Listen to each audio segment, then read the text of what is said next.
ಓಂ ಸಾಯಿನಾಥಾಯ ನಮಃ. 7ನೇ ಅಧ್ಯಾಯ. ಅದ್ಭುತ ಅವತಾರ. ಸಾಯಿಬಾಬಾರವರ ನಡತೆ, ಅವರ ಯೋಗಾಧ್ಯಯನ, ಕುಷ್ಠರೋಗಿ ಭಕ್ತನ ಸೇವೆ, ಕುಮಾರ ಕಾರ್ಪಡ ಅವರಿಗೆ ಪ್ಲೇಗ್, ಪಂಡರಾಪುರಕ್ಕೆ ಪ್ರಯಾಣ. ಅದ್ಭುತ ಅವತಾರ.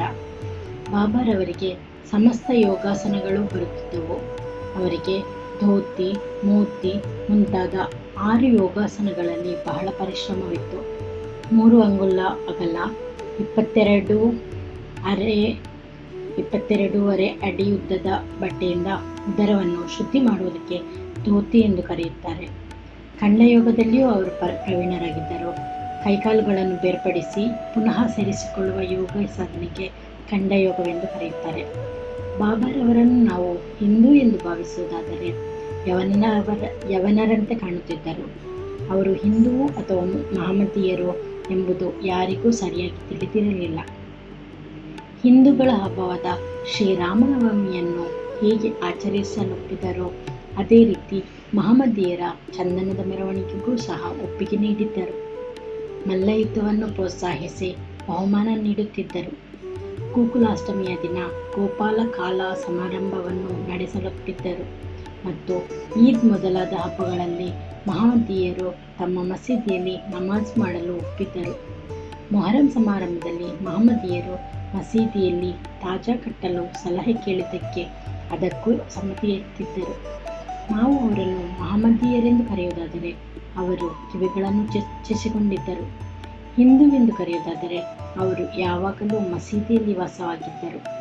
ಮಹಮ್ಮದೀಯರೆನ್ನುವುದಾದರೆ ಮಹಮ್ಮದೀಯ ಸಂಪ್ರದಾಯಕ್ಕೆ ವಿರುದ್ಧವಾಗಿ ಯಾವಾಗಲೂ ಪವಿತ್ರ ಧ್ವನಿಯಲ್ಲಿ ಅಗ್ನಿ ಉರಿಸುತ್ತಿದ್ದರು. ಶಂಖ ಓದುವುದು, ಗಂಟೆ ಬಾರಿಸುವುದು, ಭಜನೆ ಮಾಡುವುದು, ಅಗ್ನಿಗುಂಡದಲ್ಲಿ ಹೋಮ, ಅನ್ನ, ಅರ್ಘ್ಯ ಬಿಡುವುದು ಇವೇ ಮೊದಲಾದ ಆಚರಣೆಗಳು ಅವರಲ್ಲಿದ್ದವು. ಮಹಮ್ಮದೀಯರೆನ್ನುವುದಾದರೆ ಅನೇಕ ಬ್ರಾಹ್ಮಣರು, ಅಗ್ನಿಹೋತ್ರಿಗಳು ತಮ್ಮ ಆಚಾರವನ್ನು ಬದಿಗಿಟ್ಟು ಅವರ ಪಾದಸೇವೆ ಮಾಡುತ್ತಿದ್ದರು. ಅವರನ್ನು ಪ್ರಶ್ನಿಸಲು ಹೋದ ಕೆಲವರು ಮೂಕರಂತೆ ನಿಂತು ಬಿಡುತ್ತಿದ್ದರು. ಅವರ ದರ್ಶನದಿಂದ ದಿಗ್ಭ್ರಾಂತರಾಗುತ್ತಿದ್ದರು. ಆದುದರಿಂದ ಶ್ರೀ ಸಾಯಿಬಾಬಾರವರು ಹಿಂದುವು ಅಥವಾ ಮಹಮ್ಮದೀಯರು ಎಂಬುದನ್ನು ಖಂಡಿತವಾಗಿ ನಿರ್ಧರಿಸಲು ಸಾಧ್ಯವೇ ಇಲ್ಲ. ಪರಮಾತ್ಮನಲ್ಲಿ ಐಕ್ಯರಾದ ಬಾಬಾ ಅವರಿಗೆ ಜಾತಿ ಮತದ ಭೇದಭಾವ ಇರಲಿಲ್ಲ. ಸರ್ವ ಮತದವರನ್ನು, ಸಕಲ ಚರಾಚರಗಳನ್ನು ಅವರು ಒಂದೇ ಎಂದು ಭಾವಿಸಿದ್ದರು. ಇಂತಹ ಒಂದು ಉದಾತ್ತವಾದ, ಏಕೈಕವಾದ, ಅತ್ಯಾಶ್ಚರ್ಯಕರವಾದ ಅವತಾರ ಪುರುಷರು ಶ್ರೀ ಸಾಯಿಬಾಬಾ. ಪೂರ್ವಜನ್ಮದ ಸುಕೃತ ಫಲದಿಂದ ಮಾತ್ರವೇ ನನಗೆ ಅವರ ಸೇವೆ ಮಾಡುವ ಯೋಗ ದೊರಕಿತು. ನನ್ನ ಆನಂದಕ್ಕೆ ಪಾರವೇ ಇರಲಿಲ್ಲ. ಬಾಬಾ ಅವರು ಅನಂತವಾದ ಆನಂದ ಸ್ಮೃತಿಯುಳ್ಳವರಾಗಿದ್ದರು. ಅವರ ಶ್ರೇಷ್ಠತೆಯನ್ನು ಮತ್ತು ಏಕೈಕ ಸ್ವಭಾವವನ್ನು ಪೂರ್ಣವಾಗಿ ವರ್ಣಿಸಲು ಸಾಧ್ಯವೇ ಇಲ್ಲ. ಅನೇಕ ಸಾಧು ಸಂತರುಗಳು ಮೋಕ್ಷ ಮಾರ್ಗದ ಮರ್ಮವನ್ನು ತಿಳಿಯಲು ಬಾಬಾರವರ ಕಡೆಗೆ ಬರುತ್ತಿದ್ದರು. ಅವರು ಸರ್ವರೊಡನೆಯೂ ಕಲಿತು ಸಂಭಾಷಣೆ ಮಾಡಿ ಸೂಕ್ತ ರೀತಿಯ ಸಲಹೆಗಳನ್ನು ನೀಡುತ್ತಿದ್ದರು. ಯಾವಾಗಲೂ ದೇವರು ದೊಡ್ಡವನು ಎಂದು ಹೇಳುತ್ತಿದ್ದರು. ಶ್ರೀಮಂತನಾಗಲಿ ಬಡವನಾಗಲಿ ಎಲ್ಲರಿಗೂ ಒಂದೇ ಥರದ ಮರ್ಯಾದೆ ಸಲ್ಲುತ್ತಿತ್ತು. ಅವರಿಗೆ ಪ್ರಪಂಚದ ಆಗುಹೋಗುಗಳೆಲ್ಲವೂ ತಿಳಿದಿದ್ದವು. ಅವರು ಜ್ಞಾನದ ಗಣಿಯಾಗಿದ್ದರು. ಆದರೂ ಏನೂ ತಿಳಿಯದವರಂತೆ ಕಾಣುತ್ತಿದ್ದರು. ಮನುಷ್ಯ ರೂಪಿಗಳಾಗಿದ್ದರೂ ಅವರ ಕೆಲಸಗಳಲ್ಲಿ ದೈವಿಕತೆ ತುಂಬಿತ್ತು. ಸರ್ವರೂ ಅವರನ್ನು ದೇವರೆಂದೇ ಭಾವಿಸಿದ್ದರು. ಸಾಯಿಬಾಬಾರವರ ಆಚರಣೆ. ಬಾಬಾರವರು ಶಿರ್ಡಿಯಲ್ಲಿಯ ಸಮಸ್ತ ದೇವಾಲಯಗಳನ್ನು ದುರಸ್ತಿಪಡಿಸಿದರು. ತಾತ್ಯಾ ಪಾಟೀಲರ ಮೂಲಕ ಶನಿ, ಗಣಪತಿ, ಶಂಕರ ಪಾರ್ವತಿ, ಗ್ರಾಮ ದೇವತೆ, ಮಾರುತಿ ಮುಂತಾದ ದೇವಾಲಯಗಳನ್ನು ದುರಸ್ತಿಪಡಿಸಿದರು. ಅಂತೆಯೇ ಅವರು ಧರ್ಮಿಷ್ಠರಾಗಿಯೂ ಮತ್ತು ದಾನಶೀಲರಾಗಿಯೂ ಇದ್ದರು. ದಕ್ಷಿಣೆಯ ಮೂಲಕ ಸಂಪಾದಿಸಿದ ಹಣವನ್ನೆಲ್ಲ ಒಬ್ಬರಿಗೆ 20 ರೂಪಾಯಿಗಳು, ಇನ್ನೊಬ್ಬರಿಗೆ 15 ರೂಪಾಯಿಗಳು, ಮತ್ತೊಬ್ಬರಿಗೆ 50 ರೂಪಾಯಿಗಳು, ಈ ರೀತಿ ಪ್ರತಿದಿನವೂ ಎಲ್ಲರಿಗೂ ಸಂತೋಷದಿಂದ ಹಂಚುತ್ತಿದ್ದರು. ಅದನ್ನು ಭಕ್ತರು ಬಹಳ ಪೂಜ್ಯ ಭಾವನೆಯಿಂದ ಸ್ವೀಕರಿಸುತ್ತಿದ್ದರು. ಎಲ್ಲ ದ್ರವ್ಯವೂ ಸದ್ವಿನಿಯೋಗವಾಗಬೇಕೆಂಬುದೇ ಬಾಬಾರವರ ಇಚ್ಛೆಯಾಗಿದ್ದಿತು. ಬಾಬಾರವರ ದರ್ಶನದಿಂದ ಭಕ್ತ ಜನರಿಗೆ ಬಹಳ ಲಾಭವಾಯಿತು. ಅನೇಕ ಜನರು ಆರೋಗ್ಯದಿಂದ ದೃಢಕಾಯರಾದರು. ಕೆಲವು ಕುಷ್ಠರೋಗಿಗಳಿಗೆ ಗುಣವಾಯಿತು.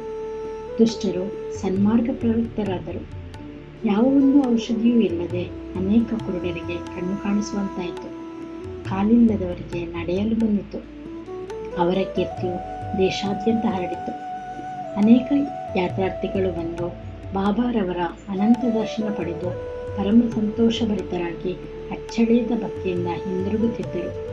ಬಾಬಾರವರು ಮಾತ್ರ ಯಾವಾಗಲೂ ಮಹಾ ತಪಸ್ವಿಯಂತೆ ದುನಿಯ ಮುಂದೆ ಕುಳಿತಿರುತ್ತಿದ್ದರು.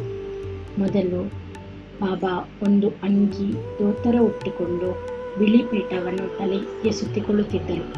ಹಳ್ಳಿಯ ರೋಗಿಗಳನ್ನು ಪರೀಕ್ಷಿಸಿ ಔಷಧಿ ಕೊಡುತ್ತಿದ್ದರು. ಈ ವೃತ್ತಿಯಲ್ಲಿ ಅವರಿಗೆ ಜಯವು ದೊರೆತು ಹಳ್ಳಿಯ ಹಕೀಮರಾಗಿದ್ದರು. ಅವರು ಒಂದು ದಾರುಣವಾದ ರೋಗವನ್ನು ವಾಸಿ ಮಾಡಿದ ಕಥೆ ಈ ರೀತಿದೆ. ಒಂದು ಸಾರಿ ಭಕ್ತನೊಬ್ಬನ ಕಣ್ಣುಗಳು ಊದಿಕೊಂಡವು. ಆಗ ಶಿರ್ಡಿಯಲ್ಲಿ ವೈದ್ಯರಾರೂ ಇರಲಿಲ್ಲ.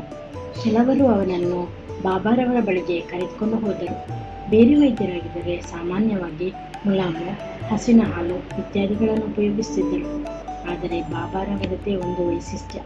ಬಾಬಾರವರು ಬೀಬಾಕಾಯಿಯನ್ನು ಪುಡಿ ಮಾಡಿ ಹುಳಿಮೆ ಮಾಡಿ ಅವುಗಳನ್ನು ಎರಡೂ ಕಣ್ಣುಗಳಲ್ಲಿ ಹಾಕಿ ಬಟ್ಟೆ ಕಟ್ಟಿದರು.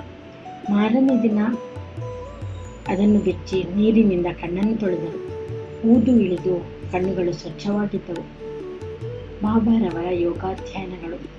ಬಾಬಾರವರಿಗೆ ಎಲ್ಲ ಥರದ ಯೋಗಾಸನಗಳು ಬರುತ್ತಿದ್ದವು. ಇಲ್ಲಿ ಎರಡನ್ನು ಮಾತ್ರ ವಿವರಿಸುತ್ತೇನೆ.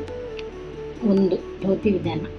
ಬಾಬಾರವರು ಮಸೀದಿಯಿಂದ ಸ್ವಲ್ಪ ಹತ್ತಿರದಲ್ಲಿಯೇ ಇದ್ದ ಅಶ್ವತ್ಥ ವೃಕ್ಷದ ಬಳಿಯ ಬಾವಿಗೆ ಹೋಗಿ ಸ್ನಾನ ಮೊದಲಾದವುಗಳನ್ನು ತೀರಿಸಿಕೊಂಡು ಬರುತ್ತಿದ್ದರು.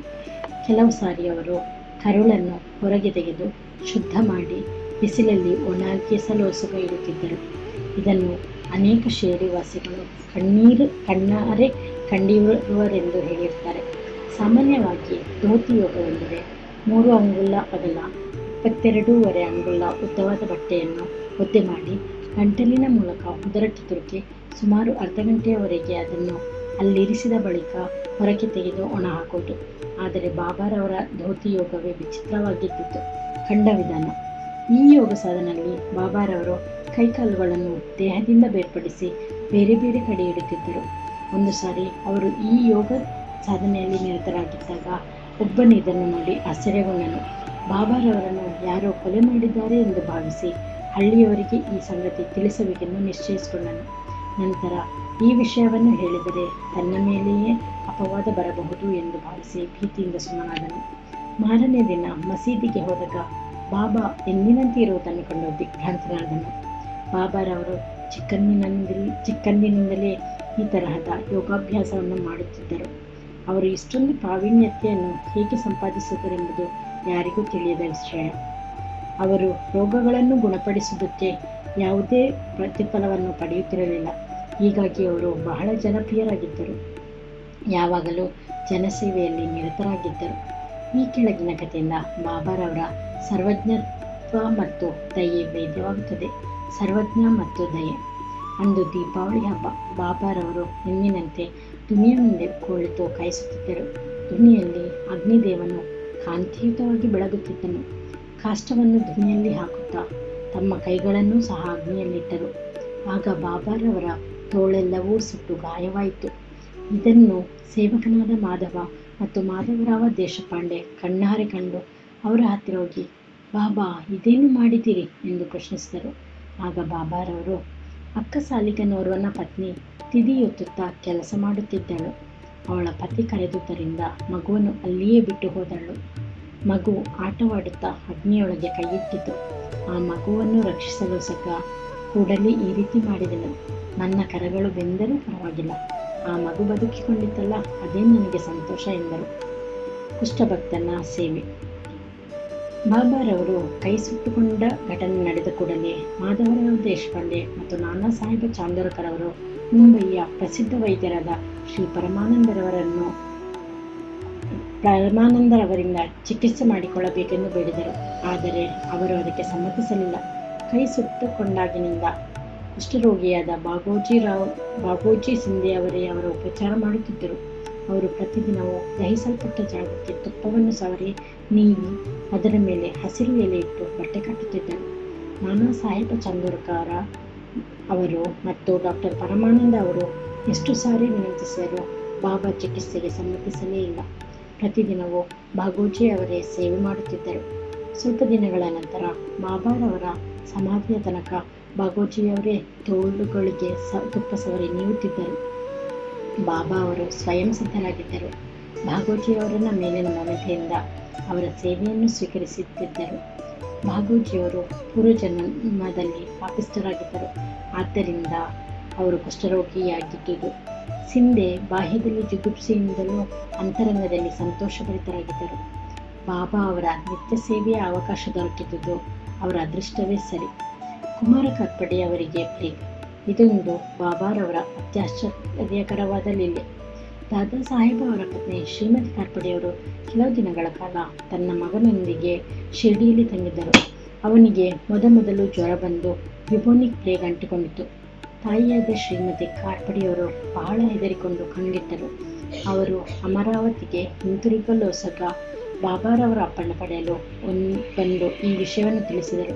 ಆಗ ಬಾಬಾರವರು ದಯಾಪೂರಿತ ದೃಷ್ಟಿಯಿಂದ ಮೃದುವಾಗಿ, ಗಗನವನ್ನು ಕಾರ್ಮೋಡವು ಆವರಿಸಿಕೊಂಡಿದೆ, ಆದರೆ ಅದು ಹಾಗೆಯೇ ಇರಲಾರದು, ಕ್ರಮೇಣ ಕರಗಿ ಗಗನವು ಸ್ವಚ್ಛವಾಗುತ್ತದೆ ಎಂದು ಹೇಳುತ್ತಾ ತಮ್ಮ ಕಫನೆಯನ್ನು ಮೇಲಕ್ಕೆತ್ತಿ ತಮಗೆ ಆಗಿದ್ದ 3 ಗಂಟುಗಳನ್ನು ತೋರಿಸಿ, ನೋಡು, ನಾನು ಭಕ್ತರಿಗೋಸ್ಕರ ಕಷ್ಟವನ್ನು ಅನುಭವಿಸಬೇಕಾಗಿದೆ, ಅವರ ಕಷ್ಟಗಳೆಲ್ಲವೂ ನನ್ನವು ಎಂದರು. ಈ ಒಂದು ಏಕೈಕವಾದ ಮತ್ತು ಅತ್ಯಾಶ್ಚರ್ಯಕರವಾದ ಲೀಲೆಯನ್ನು ನೋಡಿ ಅಲ್ಲಿ ನೆರೆದಿದ್ದ ಜನಸ್ತೋಮವು ಸಂತರು ಹೇಗೆ ತಮ್ಮ ಭಕ್ತರಿಗೋಸ್ಕರ ಕಷ್ಟವನ್ನು ಅನುಭವಿಸುತ್ತಾರೆ ಎಂಬುದನ್ನು ಮನಗಂಡಿತು. ಸಂತರ ಮನಸ್ಸು ಮೇಣದ ಹಾಗೆ ಮೃದುವಾಗಿರುತ್ತದೆ, ಮೇಲಾಗಿ ಸದ್ದು ಬೆಣ್ಣೆಯ ಹಾಗೆ ಒಳಗೂ ಹೊರಗೂ ಮೃದುವಾಗಿರುತ್ತದೆ.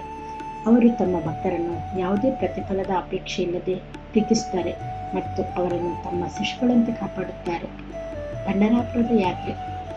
ಇನ್ನು ಶ್ರೀ ಸಾಯಿಬಾಬಾರವರು ತಮ್ಮ ಭಕ್ತರನ್ನು ಹೇಗೆ ಪ್ರೀತಿಸುತ್ತಿದ್ದರೋ, ಅವರ ಆಶೆ ಆಕಾಂಕ್ಷೆಗಳನ್ನು ಹೇಗೆ ಈಡೇರಿಸುತ್ತಿದ್ದರು ಎಂಬುದನ್ನು ಈ ಘಟನೆಯಲ್ಲಿ ಕಾಣುವಿರಿ. ಕಾನಾ ದೇಶದಲ್ಲಿಯ ನಾಂದೂರಬಾರದ ಮಾಮಲೆದಾರರಾದ ಶ್ರೀ ನಾನಾ ಸಾಹೇಬ ಚಾಂದೋರ್ಕರ್ ಅವರು ಬಾಬಾರವರ ಪರಮ ಭಕ್ತರು. ಅವರಿಗೆ ಪಂಢರಾಪುರಕ್ಕೆ ವರ್ಗವಾದ ಹುಕುಂ ಬಂದಿತು. ನಿಜವಾಗಿಯೂ ಭಕ್ತನ ಅಪರಿಮಿತವಾದ ಭಕ್ತಿಗೆ ಬಾಬಾ ಮೆಚ್ಚಿದವರಷ್ಟೇ. ಏಕೆಂದರೆ ಭೂವೈಕುಂಠವಾದ ಪಂಢರಾಪುರದಲ್ಲಿ ನೆಲೆಸಲು ಸಿಕ್ಕಿದ ಅವಕಾಶಕ್ಕಿಂತ ಮಿಗಿಲಾದುದೇನಿದೆ. ಅವರು ತಕ್ಷಣದಲ್ಲಿಯೇ ಕೆಲಸದ ಪರಭಾರ ವಹಿಸಬೇಕಾದುದರಿಂದ ಕೂಡಲೇ ಪ್ರಯಾಣ ಬೆಳೆಸಿದರು. ಶಿರ್ಡಿಗೆ ಸಮಾಚಾರ ತಿಳಿಸಲಿಲ್ಲ. ಅವರು ಯಾರಿಗೂ ತಿಳಿಯದಂತೆ